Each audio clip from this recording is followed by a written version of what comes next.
നമസ്കാരം. 2024 ലോക്സഭാ തെരഞ്ഞെടുപ്പ് പോരാട്ടം രണ്ടാം ഘട്ടത്തിലേക്ക് കടക്കുകയാണ്. 13 സംസ്ഥാനങ്ങളിലെ 87 സീറ്റുകളിലേക്ക് നടക്കുന്ന രണ്ടാം ഘട്ടത്തിൽ നമ്മുടെ കേരളവും വിധിയെഴുതുന്നുണ്ട്.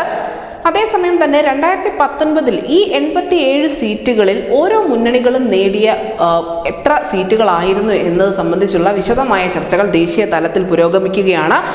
BJPയും കോൺഗ്രസിനെയും സംബന്ധിച്ച് ഏറ്റവും പ്രധാനമാണ് ഈ രണ്ടാം ഘട്ടത്തിൽ തെരഞ്ഞെടുപ്പ് നടക്കാൻ പോകുന്ന 87 സീറ്റുകൾ എന്ന് പറയുന്നത്. നമുക്കറിയാം 2019 ഈ 87 സീറ്റുകളിൽ നിന്നും BJPയും സഖ്യകക്ഷികളും നേടിയെടുത്തത് 62 സീറ്റുകളായിരുന്നു.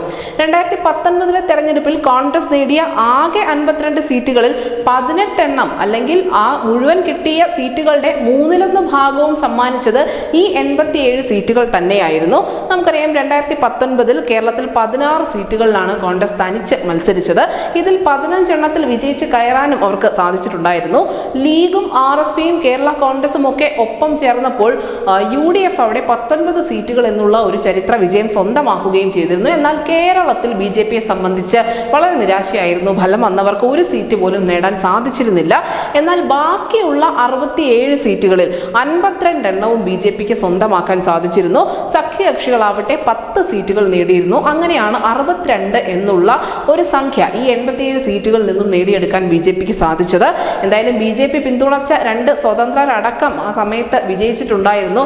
അതിൽ ഏറ്റവും പ്രധാനപ്പെട്ട ഒന്ന് മാണ്ഡ്യയിലുള്ള സുമലത തന്നെയാണ്. എന്തായാലും കേരളത്തിലെ 20 ലോക്സഭാ സീറ്റുകളിലും 26-ാം തീയതി തെരഞ്ഞെടുപ്പ് നടക്കാനിരിക്കുമ്പോൾ അസം, ബീഹാർ, കർണാടക, മഹാരാഷ്ട്ര, രാജസ്ഥാൻ എന്നീ സംസ്ഥാനങ്ങളിലെ ചില സീറ്റുകളിൽ കൂടി മത്സരം നടക്കുന്നുണ്ട്. മാത്രമല്ല ജമ്മു കാശ്മീർ ഉൾപ്പെടെ മറ്റന്നാളാണ് 26-ാം തീയതി തന്നെയാണ് വിധി എഴുതാൻ പോകുന്നത്. ഈ 26-ാം തീയതി നടക്കാൻ പോകുന്ന പോരാട്ടം അതിലെ 87 സീറ്റുകൾക്ക് ആരായിരിക്കണം ഇന്ത്യ ഭരിക്കേണ്ടത് അല്ലെങ്കിൽ ആരായിരിക്കണം പ്രതിപക്ഷത്തിരിക്കേണ്ടത് എന്നതിനെ സംബന്ധിച്ച് നിർണായകമായ തീരുമാനം എടുക്കാൻ കെൽപ്പുള്ള സീറ്റുകളാണ്. പ്രത്യേകിച്ചും കേരളം അടക്കമുള്ള രാഷ്ട്രീയ സാക്ഷരത ഏറെ ഉയർന്ന സംസ്ഥാനങ്ങൾ ഈ രണ്ടാം ഘട്ടത്തിൽ പെടുന്നുണ്ട്. നിലവിൽ എന്തായാലും 2019 കണക്കുകളിലെ താരതമ്യ പഠനങ്ങളുമായി മുന്നേറുകയാണ് ഓരോ മുന്നണികളും. News desk news India Malayalam.